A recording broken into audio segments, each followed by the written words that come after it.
This statue of a wolf symbolises a king who died a martyr to his faith and was the first patron saint of England. Find out who that was, who he is, and where we both are in just a moment.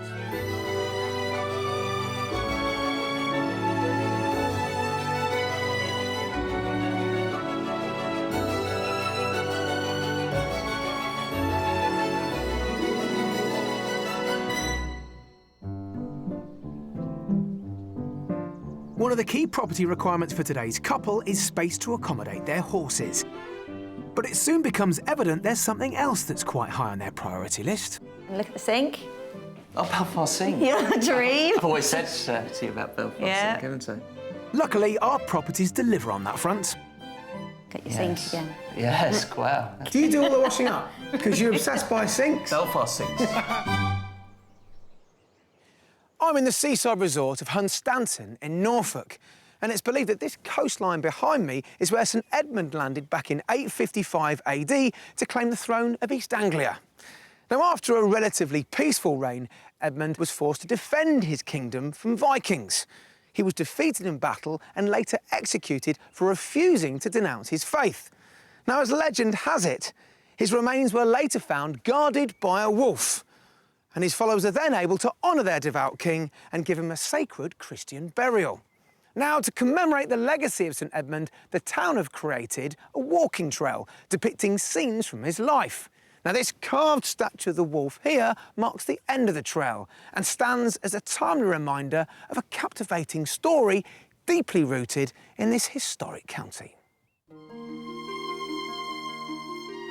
In the east of England, jutting out into the North Sea, Norfolk is bordered by Lincolnshire, Cambridgeshire and Suffolk. With wide atmospheric skies and unbroken horizons, the county is defined by some uniquely beautiful landscapes, including the Fens, which before systematic drainage began in the 17th century, were an impenetrable boggy wilderness, but now represent close to half of the most fertile agricultural land in England. Gateway to the Fens is age-old Downham Market, renowned during the Middle Ages for its butter market and today known affectionately as the Gingerbread Town, thanks to the local ochre-hued sandstone used to construct many of its fine buildings. Not far from here is the unassuming village of Burnham Thorpe, birthplace of Norfolk's most famous son, Lord Horatio Nelson. His father was the rector at the church here, and in 1793, before returning to sea, Nelson held a farewell dinner for locals at the village pub, which is still open for business today. Home of heroes, ancient settlements and gorgeous vistas, Norfolk is an understandably desirable county to escape to. The beautiful, open countryside of Norfolk certainly rates above the average, and that's balanced by its property prices, which are currently some £40,000 below the national average figure, coming in at around £222,000 for a detached house here. And regionally, the county scores too, being the less expensive option out of neighbouring Cambridgeshire and Suffolk. So, an undiscovered gem? Well, today's buyers certainly seem to think so. But let's find out why in particular they want to move to this part of the county. 14 years ago, IT specialist Mark and wife Sarah, who's a marketing manager, bought this 4-bedroom house in Milton Keynes. They've raised their 9-year-old daughter Jessica here, but have always dreamt of a rural lifestyle. So before Jessica gets to high school age, they're keen to make the move. Milton Keynes has been very good for us. Town of convenience. It is. Very modern, very fast, and it's got a lot of facilities here, and it's close to London. And great for a young family. I'm not sure I'd want to spend the rest of my life here. Making the rural escape along with them will be their 2 dogs, Roxy and Otis, their cat Kizzy, and Sarah's beloved horses Turtle and Jamie, who are currently kept in stables 8 miles away and are a major motivating factor for the move. It's my dream to have the horses just there outside the back door, and every day I get in the car and I drive, 10 minutes there and I do them, and I spend so much time at the horses. It's just been my dream forever to just have them there and have everything, as part of your family, really, same as the dogs and the cats. And, it's something I share with Sarah as well. I dream, for that, every man dreams of his castle. So. And your astronomy. Oh, you can do yes, astronomy. That's a very good point, yes. Both Mark and Sarah work from home, but Sarah will still need to return to her office in Milton Keynes every 1 or 2 weeks, which is part of the reason they've chosen Norfolk.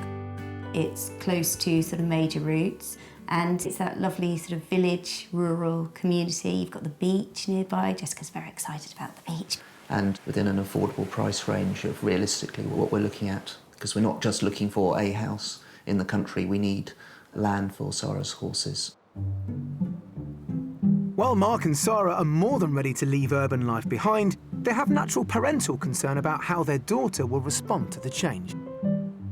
I think she's very split between excited and nervous. She's lived here all her life. It will be a change, but there are things that she's really excited about as well. Having swings in the garden, having chickens. She's even talking about another dog. Have I not mentioned that? Sarah and Mark might have quite different careers and interests, but for both of them, family is very much at the heart of their decision to move. I think a move to the country will increase our family strength. I think the change could really do us well. The thing that excites me most about the move is having our whole family together, and that includes the horses. To me, they're sort of hairy children.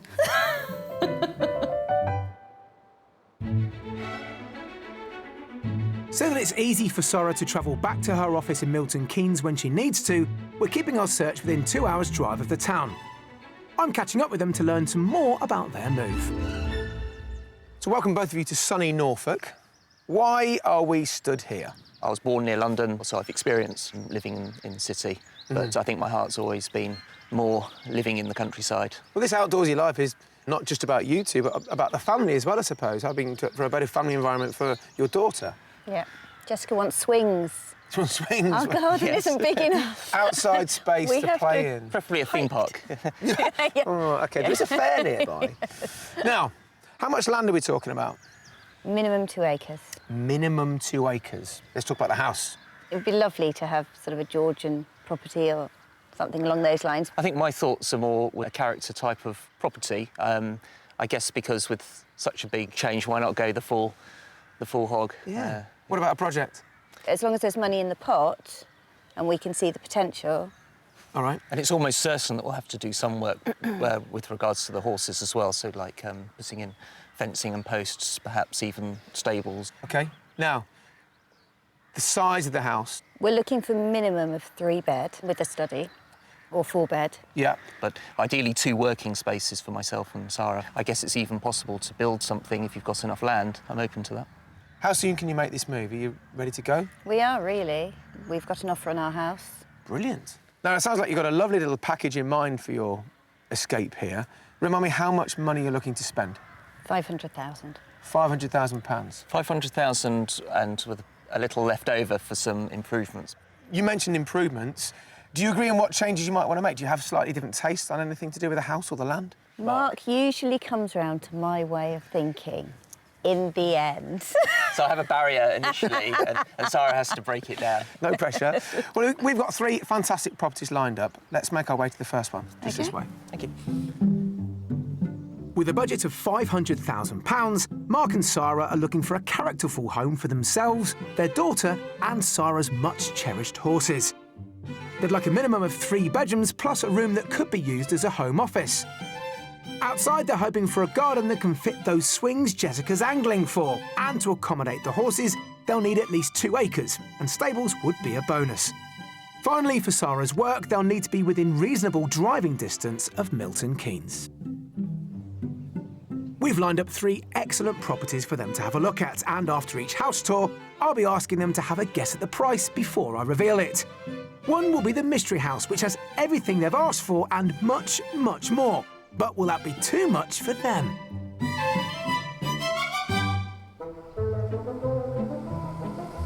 Now, Sarah, are you going to try and drag poor old Mark into the world of horses? Well, he may need to get more involved. There's no real excuse if they're just there outside the back door, is There's there? no real excuse. You're basically giving poor old Mark some groom duties here, aren't you? Well, maybe. That's what it sounds like to me. Well, tell Jonnie what you want to do about the astronomy. Ah, yes. I've always thought about building an observatory. Right. Where would you build your telescope? Down your observatory? As far away from the muck heap as possible. We're starting our search in the little village of Necton, which is just under a 2-hour drive from Sarah's work base in Milton Keynes. The nearest town, 6 miles away, is Swaffham, which has all the amenities the family will need. During the 14th and 15th centuries, the town grew prosperous thanks to a flourishing sheep and wool trade. And that wealth is reflected in the fine detail and grand dimensions of its impressive late medieval church. A 10-minute car journey from the town, at the end of a long driveway, is our first house, which started life as a farm building. I like it. I like Barney-type conversions. Yeah. I've noticed there's some land, big garden for Jessica, even chickens. Tick, tick, tick, tick, tick. As the house is a little smaller than I was expecting, but I like how it's presented. It's got some character from the outside. Let's look inside. The house was originally a cowshed, but the current owners who used to live in the nearby farmhouse stored their tractor in it. 12 years ago, when they were looking to downsize, they sold the farmhouse, converted the tractor shed, and moved in. So the owners use this entrance pretty much on a daily basis. It's larger than our lounge in Milton Keynes. I think this is perfectly acceptable. I'm more than happy with this room. Just through that door, you've got a downstairs bedroom, Okay. all right, which I think would make an ideal office. Let's take a look in the kitchen next. Okay. Now, big space here to play around with. Oh, wow, look at this. Yeah. And look at the sink. Oh, Belfast Sink. Your dream. I've always said to you about Belfast Yeah, Sink, haven't I? yeah. We haven't got room for any such features in Milton Keynes. Well, but, even the utility room next door has its own Belfast sink as well. OK, well, it's There you what go. choice then, aren't we? Now, is this what you had in mind? I actually quite like it. I'm more of a kitchen breakfast and then a dining room person, Ooh. but it does work. It feels nice and open, Yeah. very, very sociable. Personally, I would perhaps have a bar area here as part of the kitchen, but then, you know, you've got room here to do that. Upstairs, we do get a bit smaller, so let me show you that now. Okay. OK. The ground floor has just over 1,000 square foot of, I think, quite flexible space to play with, which hopefully makes up for the slightly more limited bedroom space on the next floor. So just the 2 bedrooms on this floor, both of which, however, are en suite. Oh, lovely. Lucky Jessica. Yeah. Now, this is the master. You've got a slightly bigger ensuite with a bath in it. Okay. And the bedroom, I just think, is slightly more interesting in shape, certainly. Yeah. I was just thinking if there's any other position the bed could occupy within the room, but you normally expect a bed to be the dominant piece of furniture within the room, whereas here it's almost tucked away around the corner. But to be fair, it's what, in hindsight, when we did the build, we would have done. And we've discussed we would have done. Would we now? Yes. Oh, slight difference of opinions. Yeah, because I think this gives us the floor space, and actually, I think it works really nicely. Mark, bearing in mind that Sarah said that in time you normally come round to Sarah's way of thinking. Yes, there is some truth to that. And Sarah's liking what she sees. I couldn't agree more with Sarah. OK. There's 3 bedrooms in this house. At present, that means we have to think for other locations for offices. That's when the project starts. Yes. And it'll go, well, the building will need to be done outside, I think, so let me show you. Okay. A bit of a tricky situation here with Mark and Sarah's quite different reactions to this place. But maybe the space outside will help unite them, because there's plenty of land here for Sarah's horses and Mark's stargazing ambitions. So, chickens. Yeah.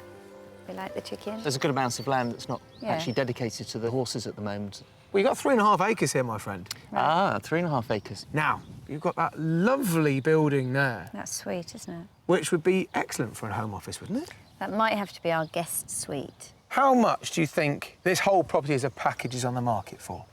I'm going to say 470. And maybe go 480. Well, I've got some good news for you both then. This place is on the market for offers around £425,000. And that's a lot of room to make improvements in that Yeah. case. OK, go back inside, Okay. have a look around. Meet them by the front door. Okay. Thank you. This charming converted farm building is a significant £75,000 below Mark and Sarah's maximum budget. It has plenty of living space and the 3 bedrooms they're looking for. It doesn't have an office, but they could easily create one in the characterful outbuilding in the grounds. And for Sarah's horses, there's 3.5 acres of land. That's an acre and a half more than they were hoping for. Wow, this is a really good size for an office, isn't it? Yeah. What about as a guest bedroom? I know, that's what I'm thinking. At the moment, the property doesn't offer exactly what we're looking for, but a lot of the key features that we asked for are here, and there is plenty of potential for development that intrigues me. What do you think Jessica would make of it? You've got plenty of room. Oh, this is nice. Yeah, it's big as well. There's a door there, I noticed. Do you want to see what that leads to? This is like the play space or the... Storage at the moment. or your office. My office? You're smaller. I really like this property. The outside space is fantastic. 3.5 acres is brilliant. Sarah and myself have a slightly different view. For me, I think the property requires further extension and work to it. It feels to me like a project that's still in progress in some way, and that the original owners completed the first phase, but there's still some more work to be done. It needs stables, it needs a menage, but I've got certainly plenty of room to do that, so I'm quite excited about that. So, for someone who was pretty positive all the way around that property, Sarah, have you talked him round? I think he's changing his mind a little. I'm certainly beginning to see the benefits, and I think potential for me is the key word with this property. Yeah, I think you're right, actually. OK, well, that's one down. 2 more to go. Let's go. Great.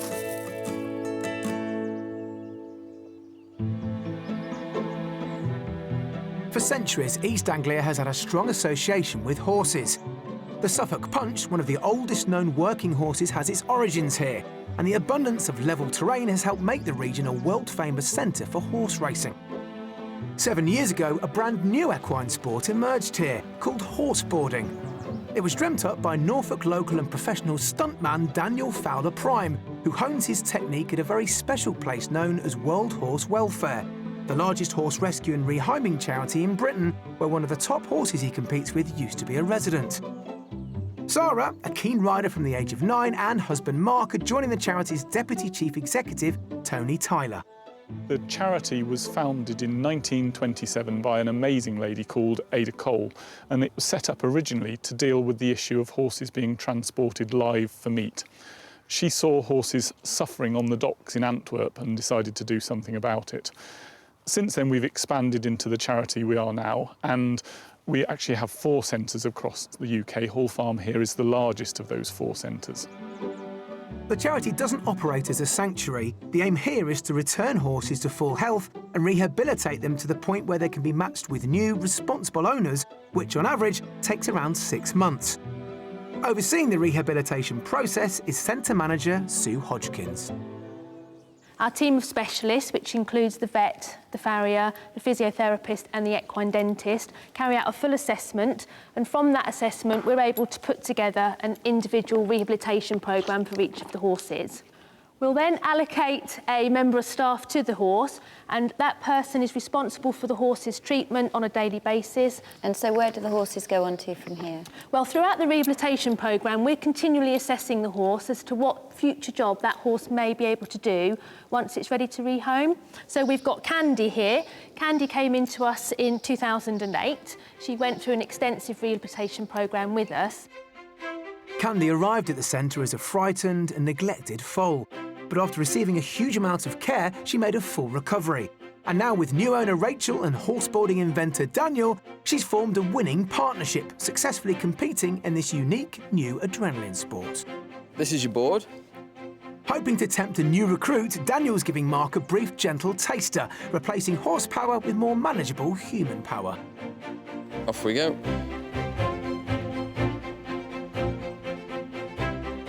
Ramping up the action, it's Candy, Rachel and Daniel's turn to take up the reins and show how it's done.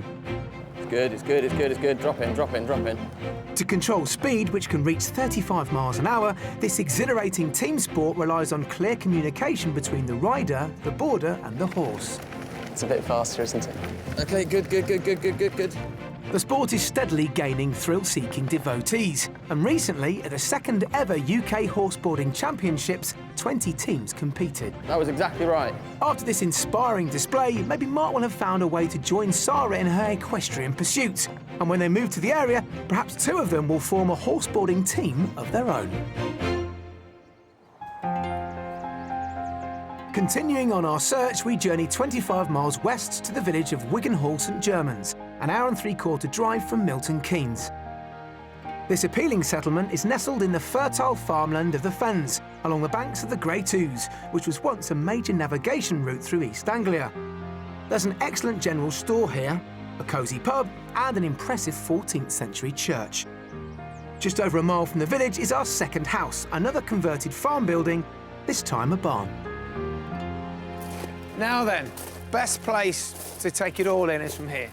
And what you see is what you get. Yeah. That's quite a scene, actually. Yeah, it almost has a Mediterranean-like feel to it with the tiles. And Yeah, I get that. Could you live somewhere like this? Yes. this feels more homely to me. Let's go inside. The barn was converted by the current owners a few years ago, and it already seems to have got the seal of approval from both Sarah and Mark. Let's see if they share the same feelings about the interior. So, you want a big kitchen? Oh, yeah. This is certainly pretty has the- cracking. Got your sink again. Yes, wow. That's even bigger Belfast sink. Do you do all the washing up? No. I flipping hope so, because you're obsessed by sinks. Belfast sinks. Yeah, That's right. You see. All right. The whole style of the kitchen's got a very country feel to it. Yeah, it's a proper country kitchen. But a lot of it's new. It's been put in retrospectively, but it works, doesn't it? I mean, Yeah, you've it got great does. fenestration right across. Yeah. Little touches like this. Looks like an old post that was in a Yeah. barn with with the hinges Yeah. on. You've got these beautiful wide I love boards. the floorboards. Who's the cook here? Now, Mark, really? Yes, absolutely. So, your domain. Look, you're cooking on gas here as well. Yeah. So much surfaces to leave rubbish Yeah. on as well. Sounds like a bloke, yeah. Now, you don't have to dine here Okay. because we've got loads of receptions. Let me show you.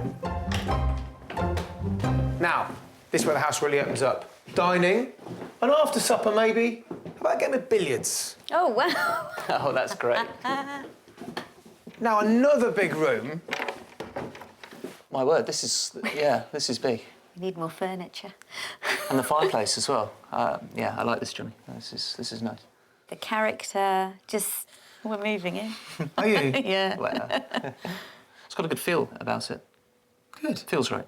Yeah. So let's go upstairs, have a look at bedrooms, OK? Okay.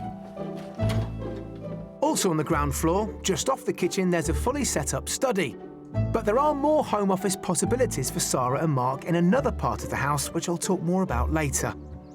Upstairs, there's a family bathroom and 3 double bedrooms, all of which have that wonderful stripped wooden flooring we admired downstairs in the kitchen.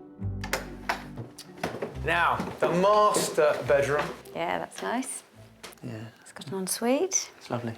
I'm glad you like it, I certainly am. Look, waking up to those views.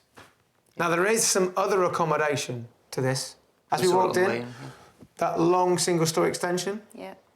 Now, that is a self-contained unit. Wow. Bedroom, bathroom, kitchenette living area, or it could be just office space for you guys. Yeah. Or Jessica's personal space as she gets older, perhaps. She'll never move out if you show her that, I tell you.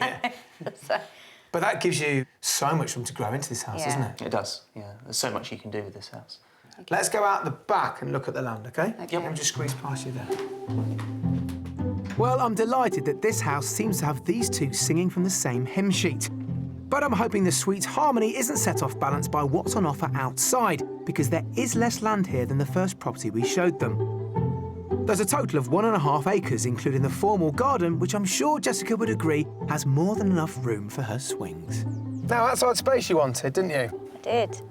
So, Go on. you got an acre there, Okay. and then this land here. Okay. Okay. So it's smaller than your ideal requirement. Okay. Any opportunity to get a bit more? Yes. Ah. This Good answer. land, all that land, is for sale. So, how much do you think this place is? I think probably 490. I'm going to say slightly less because the land is less than what we've seen. 485 would be my estimate. Good guesses. I'm impressed. This place on the market with a guide price of £495,000. Okay. Now, there's lots of this house you haven't yet seen. You've got to see the annex yet. Okay. Hopefully, that'll help you fall in love with this place. But take as much time as you want, and I'll see you at the front whenever you're ready. Okay. All right. See you in a moment. Look, this is a different proposition for them. I know, this is a big move coming to the countryside, and then they've got to think about maybe negotiating with another landowner to get hold of that parcel there. But if they did that, they've got everything they said they asked for and more. Not a bad shout, is it? This superbly renovated barn conversion is £5,000 below Mark and Sarah's maximum budget. The interior offers the space they were hoping for and more. There's that large country kitchen, a separate formal dining room and even a billiard room. On top of that, there's the annex, which would easily accommodate a home office for each of them. Outside, there isn't quite the 2 acres they're after, but there is neighbouring land available for purchase. The interior of the house was, I think, close to ideal, exactly what I had in mind. And then there's the whole annex section as well. This is great for an annex kitchen. I mean, this is quite substantial, isn't it? This is really good. Oh, crikey, I'm struggling to find fault with it. It is just a fabulous house. Perfect man cave. What do you think? What, this? Yes. You're not getting the annex. I knew this house would seduce Mark. He does love it, and it's really important that he buys into it because obviously he doesn't do the horses. The horses, it's slightly more of a challenge. The fact we'd have to buy more land is more of a concern to us because we'd have to negotiate with somebody else and try and get the right package and the right price. But to be fair, the house may well be worth it. Well, that seems to be an end to a very successful day. What do you think? Yeah. Enjoy walking around here? Yeah, very pleased. It's been a good day. You look pleased. You look quietly confident with this place. Now, something to think about tonight. So let's take you back. Okay.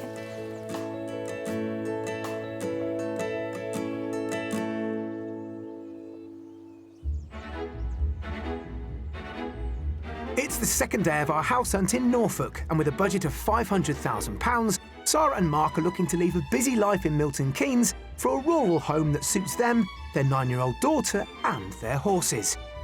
Coming up, the mystery house offers a little more than they were bargaining for. I think a whole community could live here. Yeah. It's ginormous. And I get to take control of some seriously heavy machinery at the UK's largest privately owned military collection. It's a lot better off-road than my car. Well, I'm pretty happy with yesterday. We had good reactions from both properties. Today, we're off to the mystery house. And as there's usually a compromise, let's start with that. This property doesn't have the prerequisite amount of land for Sarah's horses, although not far off it. And the property itself requires quite a lot of work from Mark. Well, that's because there's quite a lot of house, and it has the sort of character they could fall head over heels with. How did you go through things last night? Well, last night, Mark went to the spa, and I ended up with pen and paper and started doing lists, pros and cons, both houses. That's a really good idea. Well, Pros and cons. it's sort of how I work with things. I try and take a step back and look Right. at it realistically. And Mark takes a massive step back and goes for a swim. Yeah. Continuing our trajectory west, we reach the village of West Walton, an hour and a half's drive from Milton Keynes and the final stop on our search. Established by the time of the Norman conquest, this quiet settlement doesn't offer many amenities, but it does have a decent pub and a unique 13th century church with an unusual detached and delicately carved bell tower that can be seen for miles around. And half a mile down the road, there's another towering landmark, which happens to stand in the grounds of our mystery house. Now, Mark, I think you like Georgian properties, so you should appreciate this specimen. I'm a big fan of that design and style, yes. And this is the real deal, isn't it? It's a genuine Georgian farmhouse. It was actually attached to the remains of that old mill tower. It's huge. Yeah, it is big. Fantastic. Yeah, big is good, isn't it? I don't know. I suppose big means more work and Yeah. maintenance, doesn't it? I think I'm looking at the wobbly chimney over there and the ivy, and I don't know. But being a true mystery house, it gives you a lot of what you said you're after and then some. Land-wise, it comes with that field. Oh, OK. Now, the owner reckons there's just under 2 acres there, although I think he's being a bit modest. Yeah? Yeah, it sounds like all the basics are there, so... All the basics are here. And some. Yeah, basics is maybe a good word to use. Let's take a look inside. The 3-storey mill house and the mill were built in 1822. During the Second World War, the sails of the windmill were removed because it was thought to be too much of a prominent landmark. But after electrical grinding equipment was fitted, the mill continued to produce flour until the mid-1960s, and the last miller still lives in the village. Well, Sarah, I think you like to have a separate dining area, so you've got that here. Then mind the step up to the kitchen. I rather like, actually. What do you think? Yeah, it's a nice kitchen, actually. It's got a very homely feel to it. Yeah, I like it. I like it a lot. Nice floor. It's more than adequate for us, and it's got some really nice features. I think it's a good country kitchen, yeah. Now, just through there, you've got another double reception room, which you could use as formal dining, if you like. And then this way, you've got other reception areas. Let me show you. Okay. Right then. This is when it starts to feel a bit more boho, if you like. Yes, reality's kicking in a bit now. The decoration in particular. I think there's some plastering work that needs done, but that's nothing that can't be fixed. Mark, this place is your new hobby. You're right. So look, you've got loads of space on the ground floor. We've got 2 more floors to have a look at. 2 more floors. Let's go and take a peek at one of them. Okay. At the other end of the ground floor, there's yet another reception room, and there's plenty more space upstairs. On the next floor, there's a family bathroom and 5 double bedrooms, one of which looks pretty much ready for Jessica to move into. All of the rooms have basins in them because before the current owners bought the property 18 years ago, it was being used as a B&B. But we're going to carry on up to the second floor, which pretty much mirrors this one because it also has 5 bedrooms. Personally, I absolutely love this room. Look at the views out of here. It is nice. That's really, really good. But who says it has to be bedrooms? Why can't this be an amazing office? Yeah. You wouldn't mind coming to work with these views, would you? This is a room that you could write a book in, I think. Yeah. Yeah. It's a massive house, and I just think about the maintenance costs and just day to day. I mean, I suppose it does come down to price. There's aspects of it I really like. Yeah. But I am still twitchy about it. But yeah. Mark, you kind of love the character of this property. Love the character of this property. I'd be fully up for DIY decorating within, the limits of my sorts of experience and skills. Look, let's go outside and talk about the outbuildings, OK? Okay. Yeah. See if you're still twitchy. Yeah.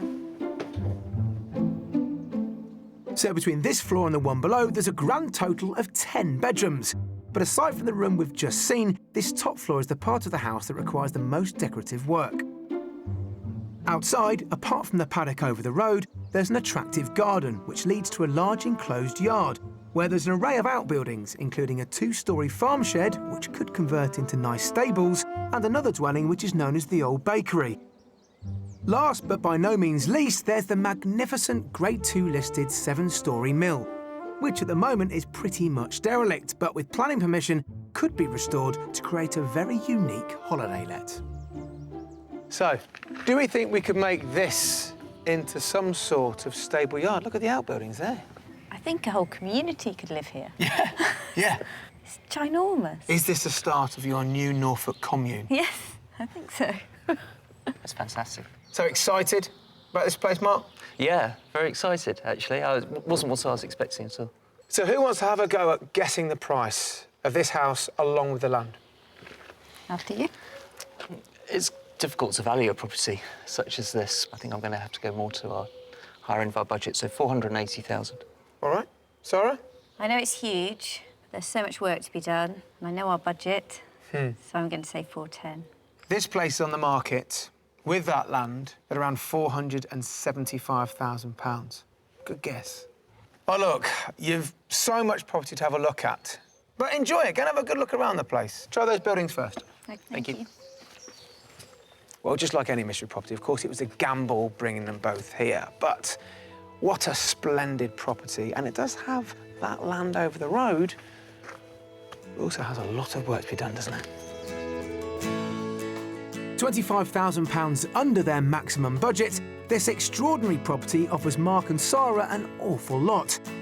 There are 5 reception rooms and 10 bedrooms, which more than takes care of their request for 3 bedrooms plus an office space. Outside, there's a paddock for Sarah's horses, and with the range of outbuildings, there's plenty of scope for stabling them. There's also the mill itself, which at the very least offers an intriguing focal point to the property, but could also be converted into yet more accommodation.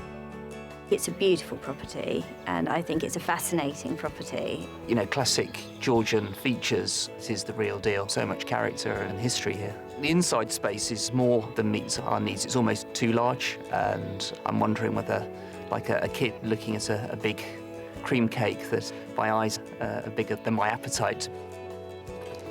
This is your office? Big, really big. Yes. I'm now thinking business. Business? Yeah, I'm thinking this is accommodation waiting to happen. It's a great place, isn't it? It's a good idea. I'm the type of person that's always looking at business possibilities, but we couldn't afford to take on this project without some business capital behind it. I think if I had the capital, I'd be right up for the challenge, but that's the balance I have to really get to grips with. Have we warmed any more to this wonderful property? Well, I'm now seeing it as a business opportunity. Oh, OK. Well, that's got to be music to your ears, isn't it? I'm more of a private person myself, but taking a look at the mill, I was just wondering how to get up there and maybe bring my telescope. Of course, telescope. Well, maybe this is something to think about. Sounds like you've got lots to talk about yourself, so let's find you somewhere to have a chit-chat. We'll catch up later on. OK. Off to you.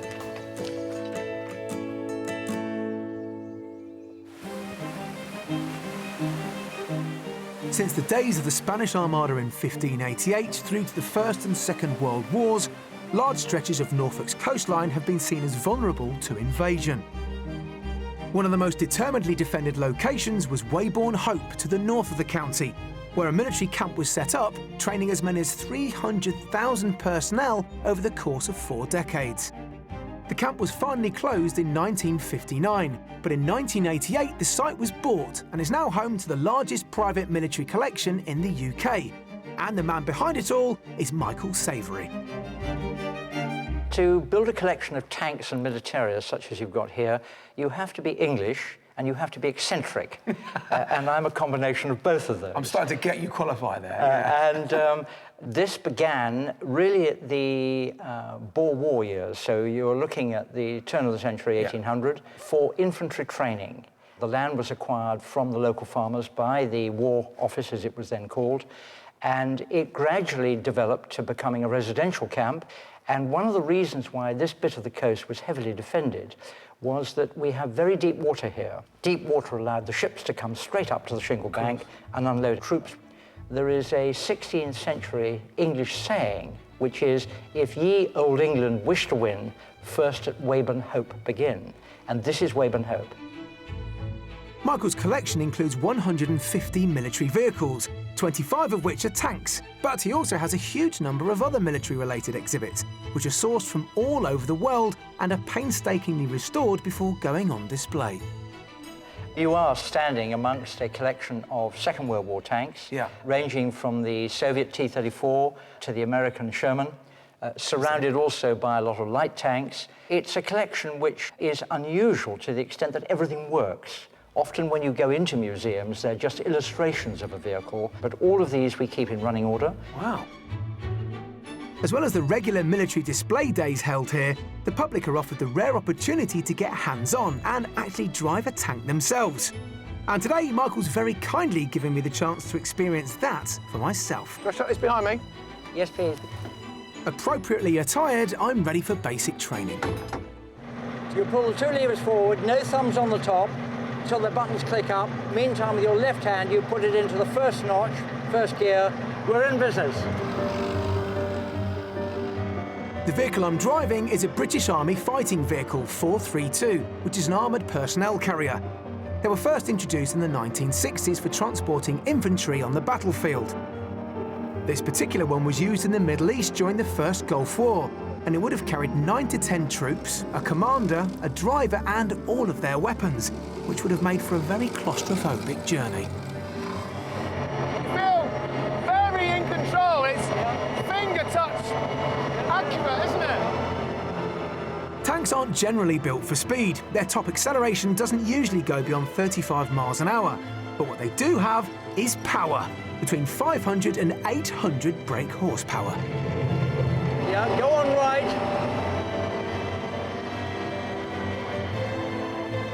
It's been a real privilege getting to drive this formidable vehicle, especially when you think of the troops it once carried and all that they must have endured. And to experience it in such a beautiful, historic part of the county has made it all the more memorable. Well, we looked at 3 fantastic properties, culminating in, of course, the Mystery House, which I think even Sarah warmed to towards the end. Let's catch up with them and find out their thoughts.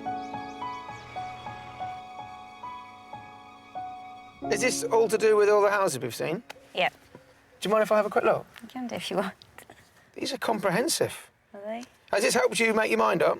It's focusing me.